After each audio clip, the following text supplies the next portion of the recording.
आप सभी को राम राम। आप सभी को महाशिवरात्रि की बहुत बहुत बधाई। आप सभी राष्ट्रवादी भाई बहनों से अपील है कि वीडियो को देखिए, लाइक कीजिए, शेयर कीजिए और चैनल को सब्सक्राइब कीजिए। दोस्तों, जैसे जैसे लोकसभा चुनाव नजदीक आ रहा है वैसे वैसे देश की सबसे पुरानी पार्टी और उनके नेताओं का मुसीबत बढ़ता जा रहा है। उनके लिए परिस्थिति और गंभीर होता जा रहा है। दरअसल इस समय कांग्रेस पार्टी का स्थिति ऐसी हो गई है कि 543 लोकसभा सीट में से कांग्रेस पार्टी और उनके नेता अपने दो बड़े नेताओं के लिए, राहुल गांधी और प्रियंका गांधी के लिए, दो सीट नहीं ढूंढ पा रहे हैं।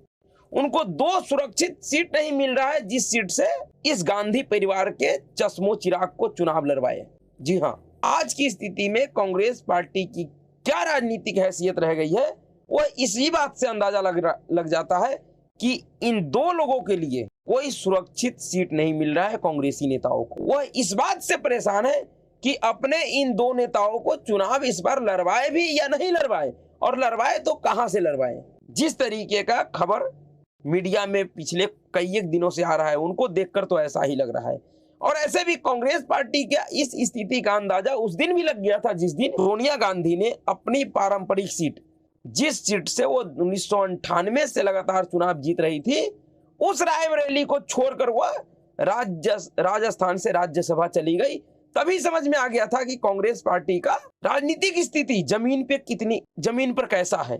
अगर सोनिया गांधी अपनी पारंपरिक सीट को छोड़कर चली गई, उनको अपना सीट छोड़ना पड़ा, तो बाकियों की क्या स्थिति होगा इसका अंदाजा आप लगा सकते हैं। और यही कारण है कि पिछले कई एक दिनों से मीडिया में खबर आ रहा है कि इस बार रायबरेली से प्रियंका गांधी चुनाव लड़ेंगी। लेकिन कांग्रेसी नेताओं का हिम्मत नहीं हो रहा है, उनके राष्ट्रीय अध्यक्ष का हिम्मत नहीं हो रहा है कि वह इस बात का ऐलान करे कि वाकई रायबरेली से प्रियंका गांधी चुनाव लड़ेंगी। और अब तो खबर आ चुका है, स्पष्ट हो चुका है कि जो खबर चल रहा था कि प्रियंका गांधी रायबरेली से चुनाव लड़ेगी, दरअसल कांग्रेस पार्टी ने यह विचार किया है कि इस बार इस लोकसभा चुनाव में प्रियंका गांधी को चुनाव न लड़वाया जाए, क्योंकि कांग्रेस पार्टी को इस बात का पूर्ण भरोसा है कि अगर प्रियंका गांधी को रायबरेली से चुनाव लड़वाया गया तो प्रियंका गांधी यह चुनाव हार जाएंगी। और जैसा कि जिस तरीके का माहौल प्रियंका गांधी ने बनाया है, जिस तरीके का माहौल प्रियंका गांधी को लेकर कांग्रेसी नेताओं और उनके समर्थकों ने बनाया है पिछले कई एक सालों में कि प्रियंका गांधी जी का नाक इंदिरा गांधी से मिलती है, वह साड़ी इंदिरा गांधी की तरह पहनती है, वो चलती इंदिरा गांधी की तरह है, वो भाषण इंदिरा गांधी की तरह देती है। यानी कि कांग्रेसी नेताओं ने पिछले कई एक सालों में प्रियंका गांधी को इंदिरा गांधी बनाकर देश के जनता के सामने पेश किया है। अगर वह व्यक्ति अगर अपना पहला चुनाव लड़े और वह चुनाव हार जाए तो समझ जाइए उनके उस छवि का क्या होगा और उस पार्टी का क्या होगा। जिसका नाक इंदिरा से मिल रही थी उसके लिए एक सुरक्षित सीट नहीं मिल रहा इस देश में। समझ जाइए कि क्या हैसियत रह गया है गांधी परिवार का, जिस परिवार को ऐसा लगता था कि इस देश के ऊपर एकाधिकार है उसका। आज उस परिवार का स्थिति यह हो गया कि 543 लोकसभा सीट में से दो सीट नहीं मिल रहा है जहां से उनको चुनाव लड़वाया जाए, इस भरोसे के साथ कि वह चुनाव नहीं हारेंगी। चुनाव हार जाएंगी या जीतेंगी ये तो नतीजे आने के बाद पता लगेगा, लेकिन उससे पहले कांग्रेसी नेताओं को अपने अंदर ही यह विश्वास नहीं है, उनको भरोसा ही नहीं हो रहा है कि हम इस सीट से अगर प्रियंका गांधी को चुनाव लड़वाते हैं तो प्रियंका गांधी चुनाव जीत जाएंगी।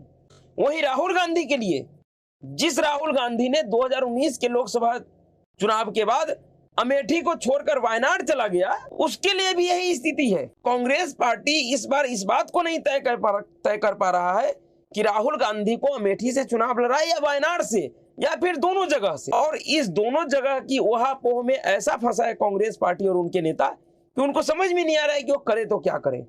अगर मान लीजिए दोनों जगह से चुनाव लड़ता है और अमेठी से चुनाव अगर हार जाता है और फिर वायनाड से जीतता है तो राहुल गांधी को अमेठी छोड़कर फिर वायनाड जाना पड़ेगा। और जिस तरीके से उन्होंने पिछले बार अमेठी छोड़कर वायनाड चला गया था, उसके बाद जो माहौल बना उत्तर प्रदेश की राजनीति में, और उसके बाद अब तो सोनिया गांधी भी छोड़ के चली गई, तो अब जो गांधी परिवार को लेकर एक उत्तर प्रदेश की राजनीति में जो सहानुभूति था, वह सहानुभूति पहले से ही कमजोर हो चुका है। लेकिन अगर राहुल गांधी इस बार भी अगर अमेठी से छोड़कर वायनाड चला जाता है तो कहीं ना कहीं उस माहौल को और मजबूती मिलेगा। गांधी और नेहरू परिवार के प्रति लोगों के अंदर का जो भरोसा है वो और खत्म हो जाएगा। और यही कारण है कि कांग्रेस पार्टी और उनके नेता इस बात को नहीं तय कर पा रहा है कि अपने इन दोनों नेताओं को चुनाव लड़वाएं तो कहां से, या फिर ना लड़वाएं। ऐसे प्रियंका गांधी के लिए तो स्पष्ट हो गया कि प्रियंका गांधी इस बार चुनाव नहीं लड़ेंगी, उनको इस बार चुनाव नहीं लड़वाया जाएगा।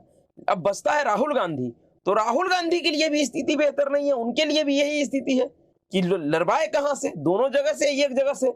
अगर वायनाड को छोड़ते हैं तो वहां भी संदेश अच्छा नहीं जाएगा। अगर रायबरेली और अमेठी ना आते हैं तो यहाँ तो पहले से ही स्मृति ईरानी उनके खिलाफ ऐसा माहौल बना चुका है पूरे प्रदेश में, अमेठी में, जिससे राहुल गांधी के लिए कांग्रेस पार्टी के अंदर तनिक भी भरोसा नहीं है कि वो चुनाव जीतेगा। लेकिन फिर वही बात है, जीतेगा या हारेगा ये तो बात की बात है।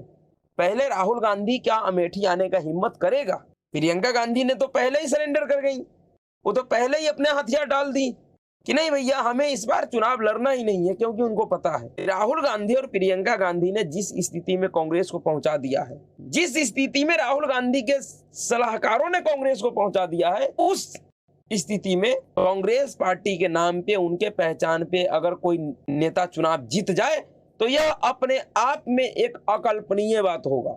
ऐसी स्थिति में गांधी परिवार का कोई व्यक्ति रिस्क ले यह ठीक नहीं है। और यही कारण है कि प्रियंका गांधी अपना हथियार पहले ही डाल दिए और उनके लिए यह स्पष्टता आ गया है कि प्रियंका गांधी इस बार का लोकसभा चुनाव नहीं लड़ेंगे, उनको इस बार चुनाव नहीं लड़वाया जाएगा।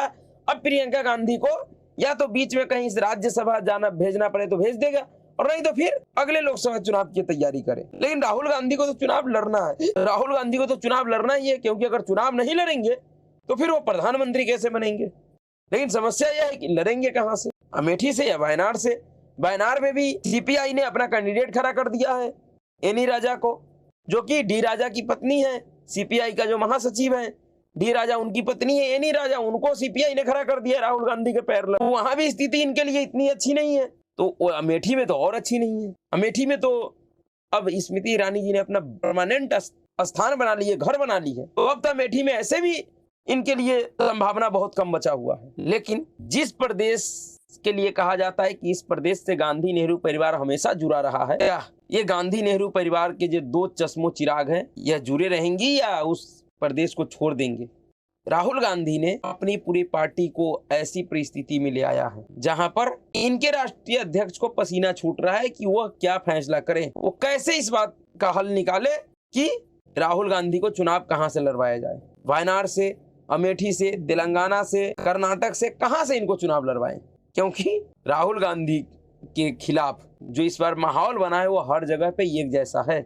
जिस तेलंगाना में अभी अभी कांग्रेस पार्टी ने प्रचंड बहुमत से चुनाव जीता है, उस तेलंगाना में भी इनकी हिम्मत नहीं हो रहा है क्यों राहुल गांधी या प्रियंका गांधी को वहां से चुनाव लड़वा दे। समझ जाइए, कर्नाटक में तो खैर काफी समय हो गया, लेकिन तेलंगाना में तो अभी कांग्रेस जीती है। तो फिर चलो रायबरेली से नहीं जीतेंगी प्रियंका गांधी, तेलंगाना में तो अभी बम्पर बहुमत से जीती है, वहां से तो जीत सकती है, क्यों नहीं वहां से लड़वाया जा रहा है चुनाव प्रियंका को? लेकिन कांग्रेसी नेताओं को बिल्कुल अच्छे तरीके से समझ में आ गया है कि लोकसभा चुनाव में क्या होने जा रहा है। विधानसभा चुनाव का नतीजा अलग होता है, लोकसभा का अलग होता है, और जिस तरीके का समर्थन विधानसभा में इनको मिला है वह लोकसभा में मिले इस बात की कहीं तक कोई दूर दूर तक संभावना नहीं है।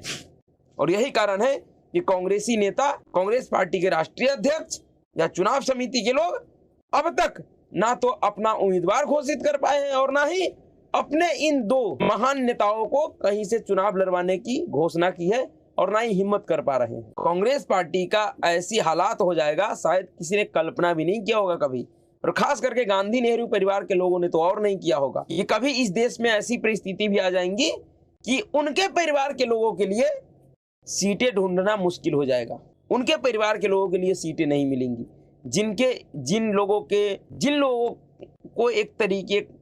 जिन लोगों को इस बात का गरूर था कि वह इस देश का रानी, महारानी और राजा, राजकुमार, राजकुमारी है, उनकी परिस्थिति ऐसा मोदी ने कर दिया 10 साल में, जब उनके खुद के लिए सुरक्षित सीट ढूंढना मुश्किल हो रहा है।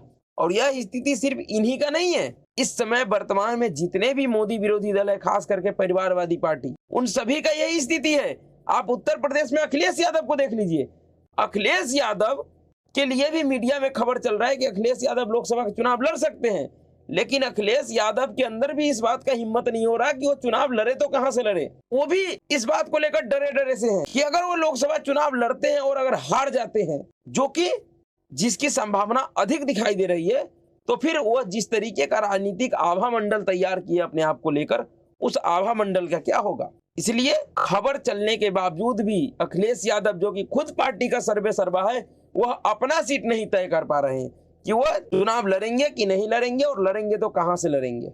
इसलिए जैसे जैसे लोकसभा के चुनाव का तारीख नजदीक आ रहा है, वैसे वैसे इन पार्टियों का, इन ऐसे नेताओं का मुसीबत बढ़ता जा रहा है, और ये और तेजी से बढ़ने वाला। और इनके मुसीबत बढ़ाने में भारतीय जनता पार्टी भी कोई कोर कसर नहीं छोड़ रहा है। भारतीय जनता पार्टी और उनके नेता भी थोड़ी सी भी गुंजाइश नहीं छोड़ रहा है जिससे इनका मुसीबत थोड़ा कम हो। वह एक एक चीजों को इस तरीके से इस बार माइनस कर रहा है जिससे मोदी विरोधियों का मुसीबत और बढ़ता जाए और बढ़ता जाए, और इतना बढ़ जाए कि एक समय पे वह पूरी तरीके से नर्वस हो जाए, उनको समझ में नहीं आए कि उनको करना क्या है। इसी बात का तैयारी भारतीय जनता पार्टी भी कर रहा है, क्योंकि मोदी विरोधियों ने जिस तरीके का राजनीति किया है उसका अंजाम यही होना था। जिस तरीके का राजनीति कांग्रेस पार्टी, उनके नेताओं ने, खास करके राहुल गांधी और प्रियंका गांधी ने किया है पिछले 10 सालों में, उसका परिणाम यही होने वाला था कि एक दिन इन दोनों भाई बहनों के लिए भी कोई सुरक्षित सीट नहीं बचेगा इस देश में। देखिए आगे क्या होता है। तो अभी के लिए इतना ही। अगर आपको वीडियो अच्छा लगा तो वीडियो को लाइक कीजिएगा, शेयर कीजिएगा, चैनल को सब्सक्राइब कीजिएगा। नमस्कार।